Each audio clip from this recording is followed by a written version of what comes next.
Light with an energy flux of 18 watt per centimeter square falls on a non-reflecting surface at normal incidence. If the surface has an area of 20 centimeter square, find the average force exerted on the surface during a 30-minute time span. Okay. First, we'll see what are the given values. Intensity is given, area is given, time limit is given, and non-reflecting. Non-reflecting matlab, it is fully absorbing. Okay. Force equal to power by velocity, and another formula, power equal to intensity into area. These two we have already derived. Now, intensity is given per centimeter square. We'll convert into meter square, 10 to the power minus 4.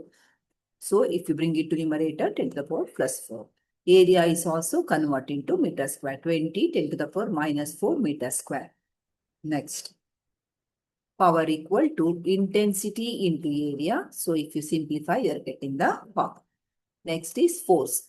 Force is equal to power by velocity of light. So, power is 360. Velocity of light is 3 into 10 to the power 8. So, answer is 1.2 10 to the power minus 6 Newton.